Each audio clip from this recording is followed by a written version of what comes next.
Hello all, welcome back to Victory Exams Academy. இந்த வீடியோவில் நம்ம எதை பற்றி பார்க்க போகிறோம் அப்படின்னு பார்த்தீங்கன்னா, நம்ம லாஸ்ட் 2 வீடியோவில் அதாவது 2 டெஸ்ட்டுக்கு வீடியோஸ் முடிச்சிட்டோம். அந்த வீடியோஸ் ஃபுல்லாகவே நம்ம பார்த்தது அறநூல்கள் பார்த்துருப்போம். நம்மளுக்கு அழகு 7 தான் யூனிட் 7ல் டிஎன்பிசி குரூப் 4 நியூ சிலபஸில் கவர் ஆகக்கூடிய அறநூல்களில் 9 டாபிக்ஸ் நம்ம நியூ புக்ஸ் ஓல்ட் புக்ஸில் எங்கே கவர் ஆயிருக்கோ அதை முடிச்சிருப்போம். இப்போ நம்ம என்ன பார்க்க போகிறோம் அப்படின்னு பார்த்தீங்கன்னா, அதே அறநூல்கள் தான். அவங்க டைட்டிலே நம்மளுக்கு என்ன கொடுத்துருப்பாங்க சிலபஸில் அப்படின்னா, அறநூல்கள் மற்றும் பிற செய்திகள் அப்படின்னு கொடுத்துருப்பாங்க. ஸோ அப்போ அது நம்மளுக்கு 12th தமிழ் புக்கில் நம்மளுக்கு கவர் ஆகுது. ஸோ இது பார்த்தீங்க அப்படின்னா உங்களுக்கு 12th சிறப்பு தமிழில் கவர் ஆகக்கூடிய அற இலக்கியங்கள்லேருந்து ஒரு சில எக்ஸ்ட்ரா பாயிண்ட்ஸும் நம்ம பார்த்துடலாம். சரி, மேபி அதுலேருந்து நம்மளுக்கு கேட்கறதுக்கு வாய்ப்பு இருக்குது அப்படிங்கிறனால உங்களுக்கு நான் அதையுமே எடுத்துகிட்டு வந்திருக்கோம். ஸோ அதையுமே இன்னைக்கு நம்ம ஒரு கிளாஸ் பார்க்க போகிறோம். ஸோ இது எல்லாமே கம்பைல் பண்ணி தான் உங்களுக்கு அறநூல்கள் அந்த டாபிக் உள்ள வருது. ஸோ ஃபர்ஸ்ட்டு அவங்க கொடுத்துருக்க 12th கொடுத்துருக்க டாப்பிக்கே அறவியல் இலக்கியங்கள். அது என்ன டாபிக் அறவியல் அப்படின்னு பார்த்தீங்கன்னா, நம்ம ஏற்கனவே நான் உங்களுக்கு 14 கீழ்கணக்கோட இன்ட்ரடக்ஷன் ஃபர்ஸ்ட் வீடியோவில் சொல்லியிருந்திருப்பேன். 14 கீழ்கணக்கு நம்ம 3 வகையாக பிரிக்கிறோம் அப்படின்ட்டு. ஸோ 18 நூல்கள் இருக்குது. அந்த 18 நூல்களை நம்ம 3ஆக பிரிக்கிறோம். ஃபர்ஸ்ட் பார்த்தீங்கன்னா அறம், அதுக்கப்புறம் அகநூல்கள், அப்புறம் புறநூல்கள் அப்படின்னு பிரிக்கிறோம் அப்படின்ட்டு.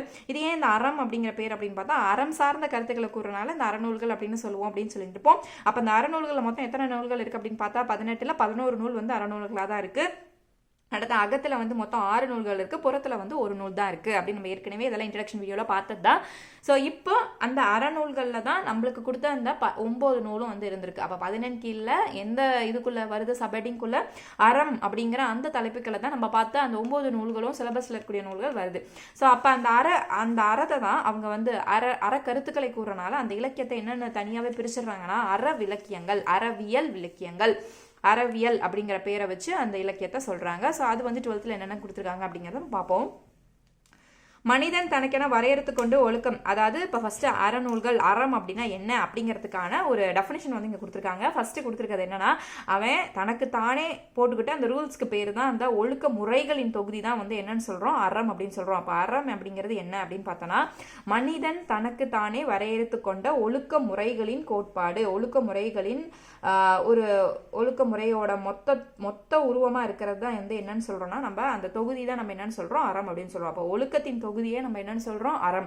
அப்ப அந்த கோட்பாடுகள்லாம் வரையறுத்தது யாரு? மனிதன் தான் வரையறுத்திருக்கான். உலகத்திற்கு அறம் கூறும், அதாவது அறக்கருத்துக்களை கூறும் நோக்கோடு எழுந்தவை தான் இந்த அற இலக்கியங்கள். அப்ப மனிதர்களுக்கு என்னென்ன அறம், எப்படியெல்லாம் இருக்கணும், எந்த மாதிரியான ஒழுக்க கோட்பாடோட இருக்கணும் அப்படிங்கிறது சொல்றதுக்காக எழுதப்பட்ட இலக்கியங்களை தான் நம்ம என்னன்னு சொல்றோம் அறவியல் இலக்கியங்கள், அறவிலக்கியங்கள். அதை ரெண்டையும் சேர்த்து அறவியல் பிளஸ் இலக்கியங்கள் ரெண்டையும் சேர்த்து அப்ப சேர்த்தல்களையும் கேட்கலாம். அறவியல் கூட்டல் இலக்கியங்கள், இதை சேர்த்தல் நம்மளுக்கு என்ன கிடைக்கும்? அறவிலக்கியங்கள். வி லா வந்துடும், இந்த ஈ இருக்காது. ஸோ அறவிலக்கியங்கள் அப்படிங்கிற அந்த ஒரு புது தொகுப்பு உருவாச்சு. இதுக்கு மற்றொரு பெயர் என்ன சொல்றாங்க அப்படின்னு பார்த்தோன்னா அரங்கூர் கவிதைகள். ஸோ அதுவுமே எந்த சார்ந்தது அப்படின்னு பார்த்தோம்னா அறக்கவிதைகளில் சார்ந்தது. ஸோ அறத்தை பற்றி பேசுறது தான். ஸோ அப்போ அற விலக்கியங்கள் என்றும் அரங்கூர் கவிதைகளை அறக்கவிதைகள் என்றும் குறிப்பிடுவார். அப்போ அரங்கூர் கவிதைகளையும் நம்ம அறக்கவிதைகள் அப்படின்னு நம்ம சொல்லலாம். ஸோ அப்போ இந்த 2 பேர்களும் நம்ம பார்த்துக்கணும். அடுத்தது பார்த்தீங்க அப்படின்னா அறம். ஸோ இப்போ இந்த அறமை நம்ம பிரித்தலுக்கு அப்படி இல்லை பார்த்தோம்னா அரு கூட்டல் அம், இதுதான் அறம். அப்போ அறம் எப்படி நம்ம பிரிக்கலாம்? அரு கூட்டல் அம் அப்படின்னு நம்ம பிரிக்கலாம். ஸோ பிரித்தலுகளை நீங்கள் கன்ஃபியூஸ் ஆகி நின்றக்கூடாது. அரு கூட்டல் அம். அப்போ அந்த அரு அப்படிங்கிறதுக்கான பொருள் என்ன அப்படின்னா, ஒரு பொருள் அறுப்பது, நம்ம கட் பண்றது. இன்னொன்று வரையறுப்பது. ஸோ அப்போ ஃபர்ஸ்ட் எதை அறுக்கணும் அப்படின்னா தீமையை அறுக்கணும். ஸோ நம்மிடம் எதெல்லாம் நம்ம தீமையா பின்பற்றோம், தீமை குணம் இருக்கோ, தீமை குணத்தை ஃபாலோ பண்ணக்கூடாது அப்படிங்கிற மாதிரியான அந்த கெட்ட விஷயங்கள் எல்லாம் நம்ம விட்டு போகணும். அதுதான் தீமையை அறுப்பது. அடுத்து நீக்குவது என்றும், அந்த அறுப்பது அப்படின்னா நீக்குவது என்றும், அறுதி செய்வது என்றும், கடமைகளை வரையறுப்பது என்றும் பொருள் கொடுக்க. அப்போ 2 வகை. ஒன்று அறுப்பது, இன்னொன்று நீக்குவது, இன்னொன்று அறுதி செய்வதுன்னா முடிக்கிறது. அதே போல கடமைகளை வரையறுப்பதுன்னா நீங்க இப்படிதான் இருக்கணும் அப்படிங்கிறதுக்கான ஒரு கோட்பாடு, ஒரு டெஃபினிஷன் உங்களுக்கு கொடுக்கிறது. ஸோ அதுதான் கடமைகளை வரையறுப்பது. இதுதான் இந்த அறம் கூறும் பொருள். அப்ப பொதுவாக இந்த அறத்தை யார் வலியுறுத்துவாங்க, யார் இந்த கோட்பாடுகளா இருக்கட்டும், இந்த ஒழுக்க கூறுகளை யார் வகுத்தவங்க அப்படின்னு பார்த்தோம் அப்படின்னா, அதை வகுத்தவர்கள் சான்றோர்கள். அப்ப பொதுவாக சான்றோர்கள் அவங்க தான் என்ன பண்றாங்க, விலக்கியன ஒழித்தலும். அப்ப 2 இதை நம்ம ஒழிக்கணும்னு சொல்லியிருப்போம். வரையறுப்பது என்னென்ன அப்படின்னா, சான்றோர்கள் வந்து எதை செய்யக்கூடாதுன்னு சொல்றாங்களோ அதை வந்து நம்ம என்ன பண்ணிடணும், ஒழித்தல், அதை தான் அறுக்கணும். அடுத்தது அவங்க எதை வந்து கோட்பாடுகளை விதிச்சிருக்காங்களோ அதை ஃபாலோ பண்ணணும், செய்தலும் ஒழித்தலும் செய்தலும். எதை ஒழிக்கணும், விலக்கியனா ஒழிக்கணும். அதே போல எதை செய்யணும், எதை விதிச்சிருக்காங்களோ இதை செய்யணும் அப்படின்னு சொல்லியிருக்காங்களோ அதை செய்யணும். இதுதான் அந்த அற விலக்கியங்கள், அதுக்கான டெஃபினிஷன். அடுத்து பார்த்தீங்கன்னா இந்த அறநூல்களில் வந்து சிறந்த இலக்கியங்கள் வரிசைப்படுத்தும் போது நம்ம தமிழ்நாட்டின் மரபு அப்படின்னு நம்ம சொல்லும்போது சிறந்த நூல்களின் வரிசையில் வரக்கூடியது இந்த அறநூல்கள். அப்போ சிறந்த இலக்கியங்கள்லேயே தமிழ் இலக்கியங்கள்லேயே சிறந்த இலக்கியமாக கருதப்படுவது எந்த இலக்கியம் அப்படின்னு பார்த்தோம்னா அறநூல்களை தான் சிறந்த இலக்கியங்கள் வரிசையில் வச்சு நம்ம தமிழர் மரபில் பாராட்டிட்டு இருக்கோம். அடுத்தது எந்த நூற்றாண்டு காலங்களில் இது வந்து இந்த அறநூல்கள் வந்து வந்துச்சு, சிறப்படைந்துச்சு அப்படின்னு பார்த்தா கிபி 3ஆம் நூற்றாண்டுலேருந்து கிபி 6ஆம் நூற்றாண்டு வரைக்கும் இந்த அறநூல்களோட அதாவது அறநூல்கள் எழுதுறதா இருக்கட்டும், இந்த அறநூல்கள் வந்து ஃபேமஸ் ஆனதா இருக்கட்டும், ரொம்ப அதிகமான அளவுல வந்து அதோட தாக்கம் ஏற்பட்ட காலம், எழுந்தருளிய காலம் அப்படின்னு பார்த்தோம்னா அதோட அறநூல்களின் காலம் அப்படின்னு சொன்னா கிபி 3ல இருந்து கிபி 6 வரைக்கும் நம்ம சொல்லலாம். அடுத்து இந்த அறநூல்கள் எதை வந்து வலியுறுத்துது அப்படின்னு கேட்டோம்னா அறம் வந்து நீதிகளை வலியுறுத்துது. நீதி நூல்களின் தொகுப்பு தான் இந்த அறநூல்கள் அப்படின்னு சொல்லக்கூடிய. அது மட்டும் இல்லாம இன்னொரு முக்கியமான விஷயம் என்ன அப்படின்னு இந்த அறநூல்கள்ல பார்த்தோம் அப்படின்னா காதலும் வீரமும் சங்க காலத்தில் போற்றப்பட்டவை. அப்ப எது ரெண்டும் சங்க காலத்துல ரொம்ப ஃபேமஸா இருந்துச்சு, அதை பத்தி பேசினாங்க, அதை பத்தி எழுதினாங்க அப்படின்னு பார்த்தோம்னா காதல் மற்றும் வீரம், இந்த ரெண்டையுமே வந்து சங்க காலங்கள்ல வந்து ரொம்ப அதிகமா, எந்த காலத்துல, சங்க காலத்துல வந்து இந்த காதல் வீரம் வந்து பெருமளவுல இருந்துச்சு. அதாவது இலக்கியம் எழுத ஆரம்பிச்சாங்கன்னா ஸோ அதில் வந்து காதலை மையமாக கொண்டு எழுதுவாங்க, இல்லை வீரத்தை மையமாக கொண்டு எழுதுவாங்க.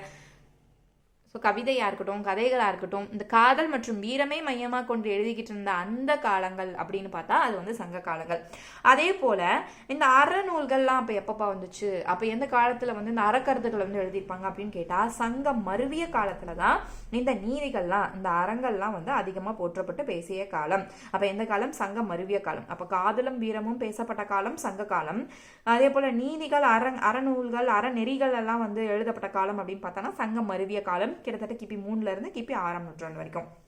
அடுத்து சங்கம் மருவிய காலத்துல தான் எழுதப்பட்ட நூல் இந்த 14 கீழ்கணக்கு நூல். அப்ப 14 அப்படின்னாலே ஏற்கனவே பார்த்தோம், அதுல வந்து 18 நூல்கள் வந்து இருக்கும்.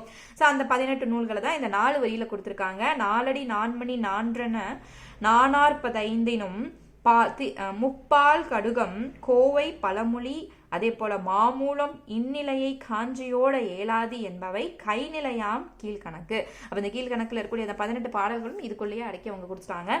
அப்ப இதுல பாத்தீங்கன்னா இந்த 40 வரக்கூடிய 4 பாடல் வந்து இதுல ஒன்னொன்னு தனித்தனியா சொல்லாம 45 அப்படின்னு சொல்லி 40 மொத்தம் எத்தனை இருக்கு, 5 இருக்கு அப்படின்னு சொல்லிட்டாங்க. அடுத்தது பாத்தீங்க அப்படின்னா இந்த 18 கீழ்கணக்கு நூல்கள் இதுல வந்து மொத்தம் 3 ஃபீல்டு பார்த்தோம். ஒன்று அறம், அகம், புறம் அப்படின்னு பார்த்தோம். இதுல அறம் வந்து எத்தனை இருக்கு, 11 இருக்கு. அதே தான் இங்கேயும் கொடுத்துருப்பாங்க. அறம் வந்து 11 மொத்தம் இருக்கு அறம். அடுத்து பாத்தீங்கன்னா புறம் அப்படின்னு பாத்தீங்கன்னா அது ஒண்ணு தான் இருக்கும். அகம் வந்து 6 இருக்கும், புறம் வந்து 1 தான் இருக்கும். எப்படிங்கிறத அவங்க கொடுத்துருப்பாங்க. அடுத்து பார்த்தீங்கன்னா தமிழ் இலக்கியங்கள் முழுவதிலுமே அப்போ எதுதான் அதிகமாக இருக்குது பாருங்கள், இந்த கவுண்ட்டில் பாருங்கள் 11 6 1 எது அதிகமாக இருக்குது 11. அப்போ அந்த 14 கீழ்கணக்குலேயே அறநூல்கள் தான் வந்து ஜாஸ்தி அப்படின்னு வந்து அங்கே சொல்லியிருந்திருப்பாங்க. அடுத்தது சங்க இலக்கியங்கள், காப்பியங்கள், அறநூல்கள், சிற்றிலக்கியங்கள், புராணங்கள் என்றெல்லாம் பல பிரிவுகள் இருப்பினும் அவற்றின் பாடுபொருளின் மையம் ஏதோ ஒரு அறமாக தான் இருக்கும். ஸோ இது தனியாக அறநூல்கள் வந்துருச்சு. மற்ற இலக்கியங்கள் எல்லாம் எடுத்துக்கிட்டோம்னா காப்பியமாக இருக்கட்டும், இல்லை வந்து சிற்றிலக்கியங்கள், புராணங்கள், ஸோ இந்த மாதிரி புராண கவிதைகள், புராண காவியங்கள் இதெல்லாம் நம்ம எடுத்துக்கிட்ட போது, இதிகாசங்கள் இதெல்லாம் எடுத்துக்கும் போது ஏதோ ஒரு அறக்கருத்து தான் சொல்லியிருப்பாங்க, நீ வந்து இந்த வழியில் நடக்கணும். ஸோ அப்போ ஏதாவது ஒரு நீதி கதையை எடுத்துக்கிட்டோம்னா கூட நம்ம நீதி தவறாமல் வாழ்ந்தால் நம்மளுக்கு என்ன நடக்கும், அப்போ நீ வந்து தவறான வழியில் செல்லும் போது உனக்கு என்ன வருது அப்படிங்கிற மாதிரியான ஒரு அறக்கருத்து தான் வந்து எல்லாத்துலேயுமே வந்து சொல்லியிருந்திருப்பாங்க அப்படின்னு சொல்கிறாங்க. அடுத்து பிற இலக்கியங்களின் கண்ணமைந்தல், இலக்கிய சுவை, சொல்லழகு, இசை கட்டு, பா அமைப்பு போன்ற தமிழ் அறவிலக்கியங்களும் இது எல்லாமே வந்து தமிழ் இலக்கியங்களும் வந்து ரொம்ப அழகாக வந்து அதை வந்து சொல்லியிருந்திருக்காங்க. இதெல்லாம் அந்த இலக்கிய சுவையாக இருக்கட்டும், சொல்லழகாக இருக்கட்டும், இசை கட்டு, அதே போல் பாவமைப்பு, இது எல்லாமே அறவிலக்கியங்கள் அறநூல்களையும். இப்போ வந்து ஒரு போயம், ஒரு கவிதை, ஒரு காதல் கவிதையில் தான் வந்து அந்த மாதிரிலாம் இருக்கும், ஒரு நூலில் தான் இருக்கும் அப்படின்னு நம்ம அற இலக்கியத்திலையும் இது எல்லாமே பயன்படுத்தி தான் வந்து சொல்லியிருக்காங்க அப்படின்ற இதில் சொல்லியிருக்காங்க. அடுத்து 17 கீழ்கணக்கு நூல்களில் வந்து அறநூல்கள் வந்து பிற்காலத்தில் தோன்றிய 2 வகையாக 17 கீழ்கணக்காக வந்து பிரிக்கிறாங்க. ஒன்று பிற்காலத்தில் தோன்றிய அறநூல்கள், ரெண்டாவது தமிழின் கண் அமைந்த அறநூல்கள் அப்படின்னு 2 வகையா தமிழ் 14 கீழ்கணக்கு நூல்களை பிரிக்கிறாங்க. அடுத்தது பாத்தீங்கன்னா 14 கீழ்கணக்கு நூல்கள்ல புறப்பொருள் சார்ந்த நூல் ஒன்னே ஒண்ணு அப்படின்னு நம்ம பார்த்தோம். அது என்ன அப்படின்னு பார்த்தோம்னா களவழி 40. அப்ப அந்த களம் அப்படிங்கிறது எதை குறிக்குது அப்படின்னு பார்த்தோம்னா 2 விஷயத்தை குறிக்குது. ஒண்ணு களம்ங்கிறது ஏற்களம், ஸோ அதாவது விவசாயத்துக்கு பயன்படக்கூடிய ஏற்களத்தை குறிக்குது. இன்னொரு களம் அப்படிங்கிறது போர்க்களத்தை குறிக்குது. அப்போ இதில் களவழியில் எதை பற்றி பேசுகிறாங்க அப்படின்னு பார்த்தோம் அப்படின்னா இந்த போர்க்களத்தை பற்றி தான் பேசுகிறாங்க இந்த களவழி நூலில். அப்போ ஏற்களம் அப்படிங்கிறது என்ன? ஸோ நெல்லடித்து தூற்றும் களத்தை தான் வந்து ஏற்களம் அப்படின்னு சொல்லுவாங்க. பகைவரை அழிக்கும் போர்க்களத்தை பாடுவது போர்க்களம். அப்போ இந்த களவழியில் எந்த களத்தை பற்றி பாடுறாங்கன்னா போர்க்களத்தை பற்றி தான் பாடுறாங்க. அப்போ யாருக்கும் நடந்த போரை பற்றி பாடியிருக்காங்க அப்படின்னா சோழன் மற்றும் சேரன் இவங்க 2 பேருக்கும் நடந்த அந்த போரை தான் வந்து பாடியிருப்பாங்க. அப்போ சோழன் சேரன் இதில் யார் வெற்றி பெற்றிருப்பாங்கன்னா சோழ மன்னன் தான் வெற்றி பெற்றிருப்பான். சேரன் வந்து தோற்கடிக்கப்பட்டிருப்பாரு. அப்போ அந்த சோழன் மன்னனோட பெயர் என்ன அப்படின்னா கோச்செங்கனான் அப்படிங்கிறது தான் அந்த சோழ மன்னனோட பெயர். அதே போல சேரன் வந்து கணைக்கால். அப்ப கணைக்கால் வந்து இந்த கோச்செங்கண்ணன் கிட்ட வந்து தோத்துருப்பாரு. ஸோ சிறைப்பிடிச்சு அந்த கணைக்காலை வந்து சிறையடைச்சிருப்பாங்க. ஸோ அந்த கணைக்காலை மீட்கிறதுக்காக பொய்கை ஆழ்வார் பாடியது தான் வந்து இந்த களவழி. அப்போ களவழியோட ஆசிரியர் யாரு? பொய்கை ஆழ்வார். அப்போ அதோட கருப்பொருள் என்ன அப்படின்னு தெரிஞ்சுக்கணும். எதுக்காக இதை மட்டும் ஸ்பெசிஃபிக்காக பார்க்குறோன்னா ஏன்னா ஒரே ஒரு நூல் தான் நம்மளுக்கு புறமா இருக்குது. அப்போ அந்த புறத்தோட ஆசிரியர் யார், அதை மெய்ய பொருளாக கொண்டு எதை வச்சு பாடியிருக்காங்க அப்படிங்கிறது நம்ம தெளிவாக பார்த்துக்கணும். அப்போ இதோட ஆசிரியர் வந்து யார்? பொய்கை ஆழ்வார். யாரை? கணைக்காலை வந்து சிறைப்பிடிச்சுட்டாங்க. யார்? சோழர்கள் வந்து கணைக்காலை சிறைப்பிடிச்சுட்டாங்க. ஸோ அவரை சிறையிலிருந்து மீட்கிறதுக்காக பாடிய ஒரு பாடல் தான் வந்து இந்த பொய்கை ஆழ்வார் பாடிய களவழி அப்படிங்கிற ஒரு பாடல். அது வந்து நம்மளுக்கு 14 கீழ்கணக்கில் இருக்குது. அடுத்தது பார்த்தீங்க அப்படின்னா யானை போர் பற்றி குறிப்பிடுவதால் பரணி என்ற சிற்றிலக்கிய வகையும் தோன்றுச்சு அப்படின்னு இதில் கொடுத்துருக்காங்க. அப்போ பரணி இலக்கியம் வந்து தோன்றினதுக்கு காரணம் யானை போர். ஸோ அதனை பற்றின அந்த அதை பற்றி பாடுறதுனால இதை வந்து பரணி அப்படிங்கிற ஒரு சிற்றிலக்கிய வகை தனி ஃபீல்டாக வந்து தோன்றுச்சு அப்படின்னு சொல்கிறாங்க. ஸோ இதிலெல்லாம் ஒவ்வொரு பாடலிலும் இறுதி சொல் வந்து என்னவா தான் இருக்கும்னா அட்டக்களத்து அப்படிங்கிற ஒரு வார்த்தையை கொண்டு தான் இதில் இருக்கக்கூடிய ஒவ்வொரு பாடலும் முடியும் அப்படிங்கிற இன்ஃபர்மேஷன் நம்மளுக்கு கொடுத்துருக்காங்க. இதையும் பார்த்துக்கணும். அப்போ அட்டக்களத்து அப்படிங்கிறது களம் அப்படின்னா போர்க்களம். போர்க்களத்தில் எதை நம்ம பயன்படுத்துவோம்? அதாவது யானை படைகள். ஸோ அப்போ அதனை பற்றின டீட்டெயில்ஸாக பரணி சிற்றிலக்கியம் சொல்லுது. அதனால முடியக்கூடிய ஒவ்வொரு வார்த்தையும் அட்டக்களத்து என்று முடிவது அப்படிங்கிறது இதோட சிறப்பு அப்படின்னு சொல்றாங்க. அடுத்தது பார்த்தீங்க அப்படின்னா 17 கீழ்கணக்கில் இருக்கக்கூடிய அறநூல்கள் மொத்தம் 16 பார்த்தோம். அந்த 16ல் ஃபர்ஸ்ட் இடம்பெறுறது திருக்குறள். அதோட ஆசிரியர் திருவள்ளுவர். நாலடியாரோட ஆசிரியர் சமணமுனிவர். நான்மணிக்கடிகை விளம்பினாகடான். இன்னா 40 கபிலர். இனியவை 40 பூதஞ்சேதனார். திரிகடுகம் நல்லாதனார். அதே போல ஆசாரகோவை பெருவாயின் முள்ளியர். அதே போல பழமொழி 400 முன்றுரை அறையனா சிறுபஞ்சு மூலம் காரியாசான் ஏலாதி கனிமேதவியார் முதிமொழி காஞ்சி கூடலூர் கிளார். இதில் நம்மளுக்கு இப்போ பிரிஸ்கிரைப்டு இருக்கிறது அப்படின்னு பார்த்தீங்க அப்படின்னா நம்மளுக்கு ஏலாதி பார்த்துருப்போம், சிறுபஞ்சு மூலம், பழமொழி 400, அதே போல் வந்து திரிகடுகம் பார்த்துருப்போம், அதே போல் நான்மணிக்கடிக்கு பார்த்துருப்போம், நாலடியார். இது எல்லாமே நம்மளுக்கு இப்போ பிரிஸ்கிரைப்டு சிலபஸ் 16 கிடையாது. நம்மளுக்கு இருக்க அந்த 9 இதுலேயே நம்மளுக்கு வந்துடும். சரிங்களா? அதோட ஆசிரியர் அந்த 9 தவிர மீதி இருக்கக்கூடிய 16ஓட ஆசிரியரும் நீங்கள் பார்த்துக்கணும். அடுத்தது பார்த்தீங்கன்னா இப்போ இதை வந்து ஒரு 4 ஃபீல்டாக வந்து பிரிக்கிறாங்க. இப்போ நம்ம பார்த்த அந்த 16ஐயுமே ஒரு 4 தலைப்புக்குள்ளே அடக்குறாங்க. அது என்னென்ன தலைப்பு அப்படின்னு பார்த்தீங்கன்னா ஃபஸ்ட்டு ஒரு முறை. அந்த எண்கள் வரிசைப்படுத்தி தான் இதை வந்து கொண்டு வராங்க. எப்படி அப்படின்னு பார்த்தீங்கன்னா இப்போ ஒரு முறை அப்படிங்கிறது தான் முதல் தலைப்பு. அப்போ இந்த ஒரு முறை அப்படிங்கிறது ஒரே ஒரு நூலை மட்டும்தான் சொல்கிறாங்க. ஒரு முறையில் எந்த நூலை சொல்கிறாங்க அப்படின்னா திருக்குறள். ஸோ 14 கீழ்கணக்கு நூலில் இடம்பெறக்கூடிய அறநூல்கள் ஒவ்வொன்றுமே ஒவ்வொரு தன்மையை குறிக்கக்கூடியது. அதில் இந்த இருக்க 16லையுமே அதாவது மணிமுடியாக இருக்கிறது எது? 18 நூல்களையுமே சொல்லிக்கலாம். அறநூல்கள் 16, 11. ஸோ அதில் இல்லாமல் நம்மளுக்கு இருக்கிறதுலையே மணிமுடியாக இருக்கக்கூடிய 14 கீழ்கணக்கோட மணிமுடி அப்படின்னு சொல்லக்கூடிய நூல் எது? இது உங்களுக்கு கொஸ்டின் பாயிண்ட் ஆஃப் வியூவாக கேட்கலாம். அப்போ 11 அறநூல்களோட மணிமுடியும்னு கேட்கலாம். அப்படி இல்லைன்னா மொத்த தொகையான 18 நூல்களோட மணிமுடி எது அப்படின்னு கேட்கலாம். அப்போ மணிமுடி அப்படின்னாலே அதை நம்ம எதை தான் சொல்லணும் அப்படின்னா திருக்குறளை தான் சொல்லணும். அந்த உலக மறை அதுதான் பொதுமறையை தான் வந்து சொல்லணும். ஸோ திருக்குறள் இன்னொரு பேர் வந்து பொதுமறை அப்படிங்கிறது தெரியும். அப்போ மணிமுடியாக சொல்லக்கூடிய நூல் வந்து எது அப்படின்னு பார்த்தா திருக்குறள். ஸோ இதில் வந்து அறம் பொருள் இன்பம் அப்படிங்கிற முப்பால் இருக்குது அப்படின்னு நம்மளுக்கு தெரியும். அடுத்து விவிலியம் அப்படிங்கிற நூலுக்கு அடுத்தபடியாக உலகின் பெரும்பான்மையான மொழிகளில் மொழிபெயர்க்கப்பட்ட நூலும் திருக்குறள் அப்படிங்கிறது தெரியும். ஸோ எந்த நூல் திருக்குறளுக்கு முன்னாடி அதிகமாக மொழிபெயர்க்கப்பட்டிருக்கு அப்படின்னு பார்த்தோன்னா விவிலியம். அந்த நூலுக்கு அடுத்ததான் திருக்குறளை வந்து பல மொழிகளில் வந்து மொழிபெயர்க்கப்பட்டிருக்கு. இந்த நூல் இயற்றியவர் திருவள்ளுவர் அப்படின்னு தெரியும். இவரோட முழு வரலாறு கிடைக்கவில்லை. அது எனினும் அவர் வந்து எந்த ஆண்டு பிறந்திருப்பார்? கிமு 31 அப்படிங்கிறது திருவள்ளுவர் ஆண்டுன்னு சொல்லி நம்ம கடைபிடிச்சிட்டு வரோம்.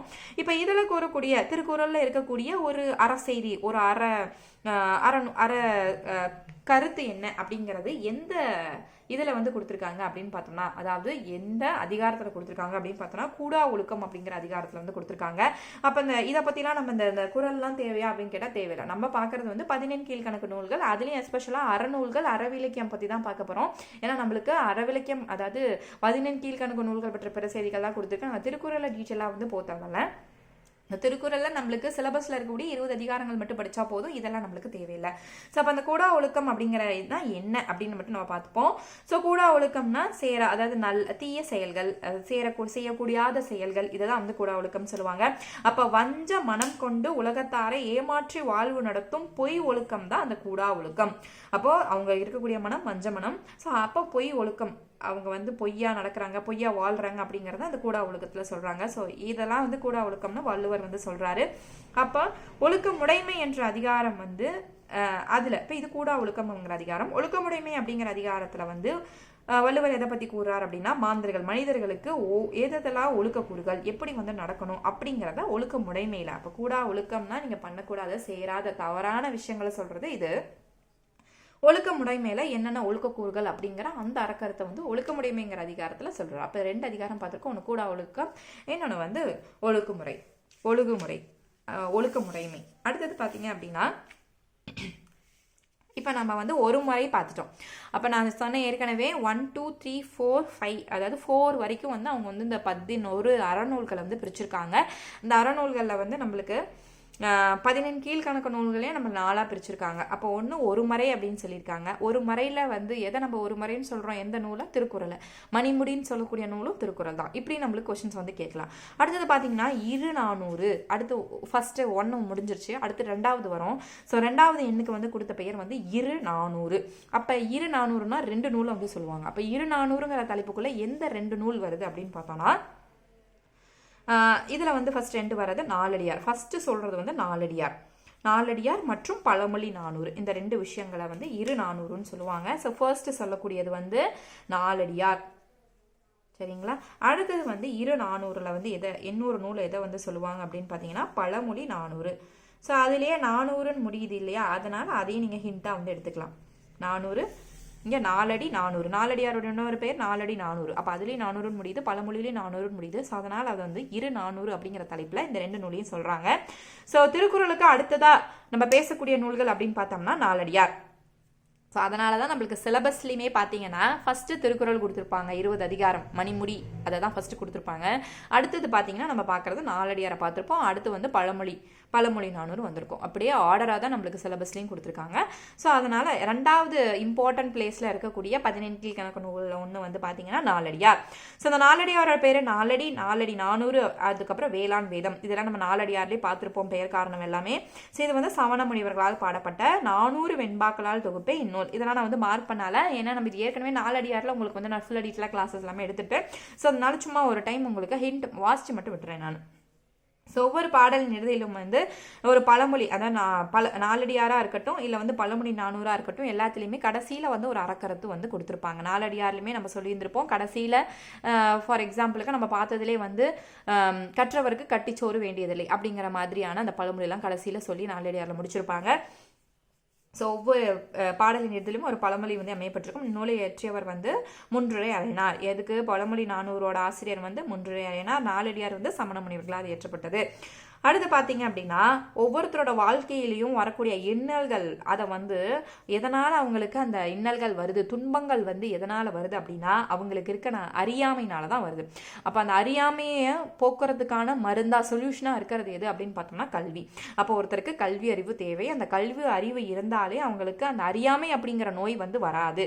அப்போ அவங்க வாழ்க்கையில் வரக்கூடிய எந்த மாதிரியான கஷ்டங்கள் வந்தாலும், துன்பங்கள் வந்தாலும், துயரங்கள் வந்தாலும் கல்வி அறிவு இருந்துச்சுன்னா அவங்களால அதை வெற்றி பெற்று அதுலேருந்து மீண்டு வர முடியும். இப்போ கல்வி அறிவு இல்லாதவன் தான் என்ன பண்ணணும், உட்காந்துட்டு ஐயோ போச்சே நம்ம தோத்துட்டோமே, நம்ம எழுந்துட்டோமே, என்ன பண்ணுறதுன்னு தெரியாத ஒரு குழப்பமான நிலையிலே நம்ம வச்சுட்டு இருக்கிறது கல்வி அறிவு இல்லாத காரணத்தினால தான். அப்போ அதனால தான் சொல்கிறாங்க, இந்த நாலடியாராக இருக்கட்டும், பழமொழியாக இருக்கட்டும், அறநூல்களில் அதிகமாக சொல்லக்கூடிய விஷயங்கள் கல்வி. ஸோ கற்றவனுக்கு எல்லா நாடும் தன் சொந்த நாடு அப்படின்னு சொல்லியிருந்திருப்பாங்க. முதுரையிலையும் அவையார் தான் சொல்லியிருந்திருப்பாங்க. ஸோ அப்போ கல்வி அறிவு தான் வந்து ஒருத்தரோட அறியாமையை போக்கும் அப்படிங்கிறத இந்த வரிகளில் சொல்லியிருப்பாங்க. இப்போ இதில் வந்து நாலடியாரில் கொடுத்துருக்க ஒரு பாடல் வந்து கொடுத்துருக்காங்க. பாடல்களை நீங்கள் ஸ்பெசிஃபிக்காக பார்க்கணும்னு அவசியம் கிடையாது. ஸோ அதோட பொருளை மட்டும் பார்த்துக்கோங்க இங்கே.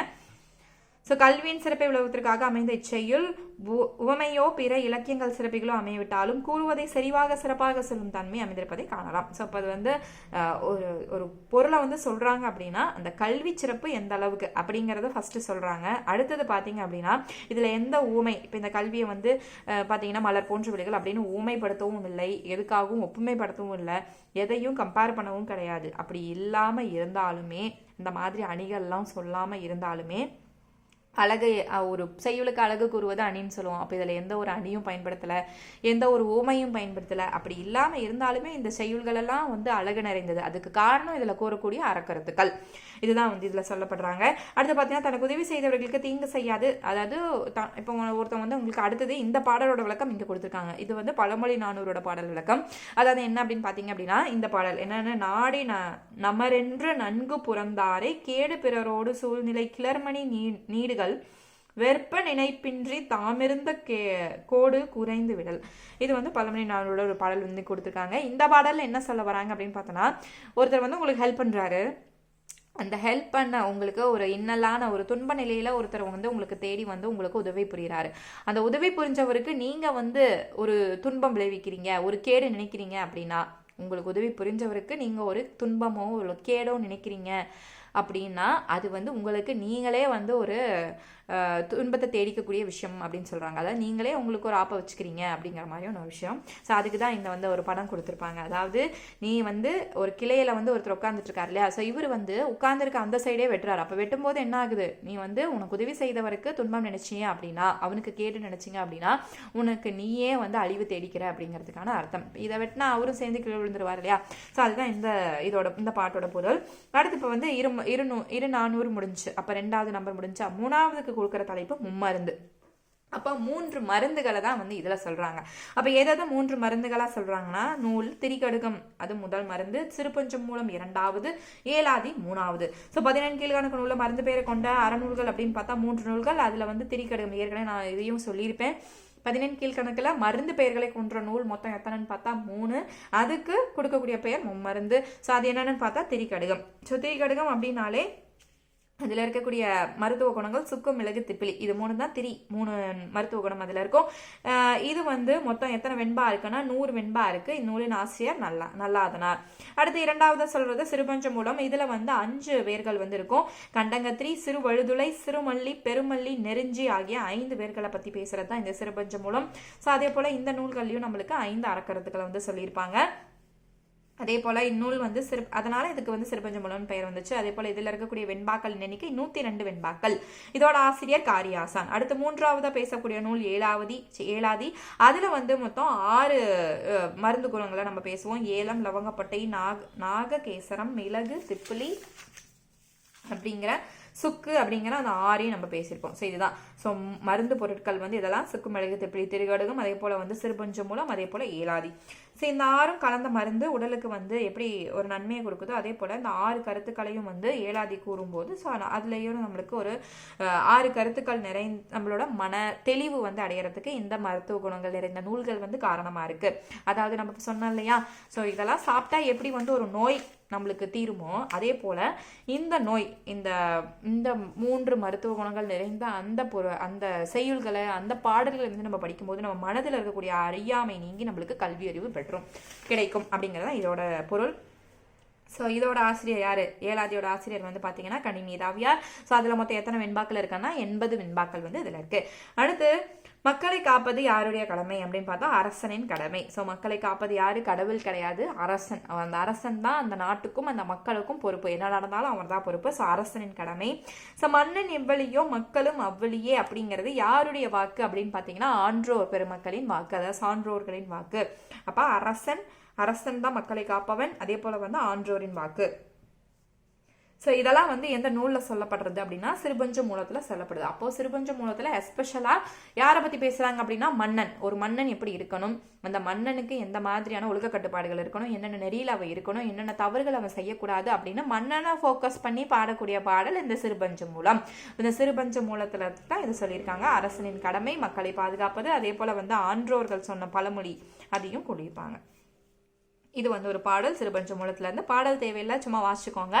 ஸோ அடுத்து அந்த பாடலோட பொருள் என்ன அப்படிங்கிறத பார்ப்போம். ஸோ பொருள் இன்பம் இடுக்கண். இடுக்கண் அப்படின்னா துன்பம். அந்த காலத்தும் என்ன இருக்கணும்னா அஞ்சாமை பிரிதோர் உயிரின் துன்பம் கண்டு இறங்குதல். ஸோ மற்ற ஒரு ஏதோ ஒரு உயிரை பற்றி அந்த உயிர் வந்து சஃபர் ஆகுது, இறந்துருச்சு அப்படின்னா அந்த வந்து நம்ம பார்த்து நம்ம வந்து ஒரு மனசு இறங்கணும். ஒரு ஒரு ஒரு இலகன மனசு வேணும். யார் எனக்கு என்னன்னா என்ன நம்ம நல்லா இருப்போம் அப்படிங்கிற மாதிரி இல்லாமல் மனதில் வந்து அந்த ஒரு இரங்கல் வந்து இருக்கணும் அப்படிங்கிறத தெரிவிக்கிறாங்க. நிலையான அறமாகிய 5 உடையவன் நல்ல அரசனாக. இப்போ அரசனுக்கான ஒரு 5 கடமைகள் என்ன, உடைய குணங்கள் என்ன அப்படிங்கிறதான் இந்த சிறுபஞ்ச மூலம் குறிப்பிடுது. இப்போ நம்ம 3வது பார்த்தோம். முதல்ல பார்த்தது ஃபர்ஸ்ட் நம்பருக்கு நம்ம என்ன பார்த்தோம், ஒரு முறை பார்த்தோம். அடுத்து பார்த்தீங்க அப்படின்னா 400 பார்த்தோம். அடுத்து மும்மருந்து பார்த்தோம். 4வது இப்போ பார்க்கக்கூடியது வந்து 40. அப்போ 4 நூல்கள் வந்து 40 அப்படிங்கிற பெயரில் முடியும். 3 நூல்கள் வந்து மருத்துவ பெயரில் முடிஞ்சு இல்லையா, இங்கே வந்து 4 நூல்கள் வந்து 40ங்கிற பெயரில் முடியும். அது என்னென்ன 40னா இன்னா 40, இனியவை 40, கார் 40, களவழி 40. இந்த 4ம் 40ங்கிற பெயரில் முடியும். அதனால அவங்க வச்ச தெளிப்பு 40. ஸோ இதில் வந்து இன்னா 40ம் இனியவை 40ம் 2 அறநூல்கள். கார் 40 அகம் சார்ந்த நூல். கார் அகம் நூல். களவழி அப்படிங்கிறது வந்து புறநூல். இருக்கக்கூடிய ஒரே ஒரு நூல் புறநூல். நம்ம ஏற்கனவே பார்த்தோம். ஸோ அந்த களம்ங்கிறது எதை குறிக்குது அப்படின்னு நம்ம பார்த்தாச்சு. ஸோ அந்த இதில் யார் பாடியிருப்பாங்க, அதோட ஆசிரியர் என்னன்னு பார்த்தாச்சு. அதில் மன்னனை மீட்பதற்காக பாடியிருப்பாங்க அப்படின்னு ஏற்கனவே நம்ம பார்த்துட்டோம். ஸோ இதில் இன்னது துன்பம் தரும் என்று கூறும் 4 வெண்பாக்களால் ஆன நூல் இன்னா 40. இன்னா 40ல் மொத்தம் எத்தனை வெண்பாக்கள்? 40 வெண்பாக்கள் இருக்கு. இந்த நூலோட ஆசிரியர் வந்து கபிலர்.